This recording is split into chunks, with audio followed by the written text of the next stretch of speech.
दोस्तों वो कहावत है ना, practice makes a man perfect. तो क्या ये ट्रेडिंग में भी एप्लीकेबल है? कमेंट्स में यस या नो लिखकर बताओ आप क्या सोचते हो इसके बारे में, क्योंकि आई बिलीव ट्रेडिंग में सक्सेस पाने का एक ही मंत्र है, सही स्ट्रैटेजीज का यूज और उन्हें कंसिस्टेंटली प्रैक्टिस करते रहना।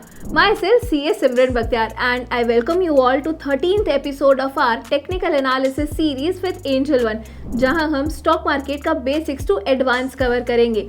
पिछले 2 एपिसोड्स में हमने बात की थी ट्रेंड फॉलोइंग स्ट्रैटेजीज के बारे में, जिसे आप यहाँ पर आई बटन पर जाकर देख सकते हैं, जिसमें हमने सीखा था मूविंग एवरेज क्रॉसओवर्स और ट्रेंड लाइन ब्रेकआउट स्ट्रैटेजीज। आज का वीडियो एक क्विक रिकैप है ताकि आपको ये पता चले कि हमने क्या सीखा है और आप इन कॉन्सेप्ट्स को अपनी ट्रेडिंग में कैसे अप्लाई कर सकते हैं। Trend following strategies. Trend following का मतलब होता है प्राइस के ट्रेंड के साथ चलना। एक फेमस लाइन है, ट्रेंड इज योर फ्रेंड। मतलब अगर आप मार्केट के ट्रेंड को सही समझकर ट्रेड करते हो तो आपके प्रॉफिटेबल होने के चांसेस काफी बढ़ जाते हैं। अब आइए देखते हैं कि पिछले एपिसोड्स में हमने कौन सी 2 स्ट्रैटेजी सीखे थे और उन्हें यूज कैसे करना है। First is moving average crossovers. Moving average crossovers एक सिंपल और पावरफुल स्ट्रैटेजी है जो आपको ट्रेंड का डायरेक्शन और एंट्री एग्जिट पॉइंट्स बताता है।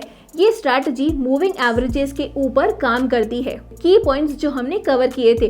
क्रॉसओवर कॉन्सेप्ट, जब एक short term moving average like 20 day, long term moving average like 200 day को इस तरीके से ऊपर से नीचे क्रॉस करता है तो ये एक सेलिंग सिग्नल होता है, और जब short term moving average long term moving average को कुछ इस तरीके से नीचे से ऊपर क्रॉस करता है तो ये एक बाइंग सिग्नल होता है। Let's see with an example. Imagine करो प्राइस के साथ 50 डे और 200 डे मूविंग एवरेज का क्रॉसओवर हो रहा है। अगर 50 डे मूविंग एवरेज 200 डे के मूविंग एवरेज के ऊपर चला जाए तो ये बताता है कि अप ट्रेंड शुरू हो रहा है, यहाँ आप एंट्री ले सकते हैं। और जब 50 डे मूविंग एवरेज नीचे क्रॉस करे तो समझो कि डाउन ट्रेंड शुरू हो गया है और एग्जिट करने का टाइम है। Now the second strategy was trend line breakout strategy. Trend line breakout strategy एक और पावरफुल टूल है जो प्राइस के ट्रेंड रिवर्सल या फिर कंटिन्यूएशन को आइडेंटिफाई करता है। की पॉइंट्स जो हमने कवर किए थे। First was trend line draw करना। हमने देखा कि कैसे आप ट्रेंड लाइंस को ड्रॉ कर सकते हो। एक अप ट्रेंड के लिए प्राइस के हायर लोस को ज्वाइन करके और डाउन ट्रेंड के लिए प्राइस के लोअर हाइस को कनेक्ट करके ट्रेंड लाइन बनती है। नाउ ब्रेकआउट क्या है? जब प्राइस ट्रेंड लाइन को ब्रेक करता है तो ये एक सिग्नल होता है कि ट्रेंड चेंज हो सकता है या कंटिन्यूएशन आ रहा है। एग्जाम्पल, सपोज प्राइस एक अप ट्रेंड में है और आपने इस तरीके से एक ट्रेंड लाइन ड्रॉ की। जैसे ही प्राइस ट्रेंड लाइन के नीचे ब्रेक करे और वॉल्यूम में स्पाइक आए तो ये सिग्नल होता है कि मार्केट में रिवर्सल आने वाला है।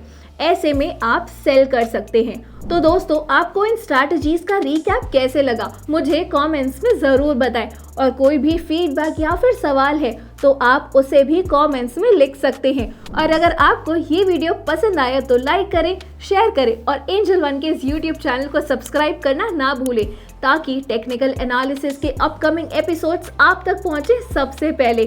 तो मिलते हैं नेक्स्ट एपिसोड में एक और नए मॉड्यूल और टॉपिक के साथ। Investments in securities market are subject to market risk. Read all the related documents carefully before investing.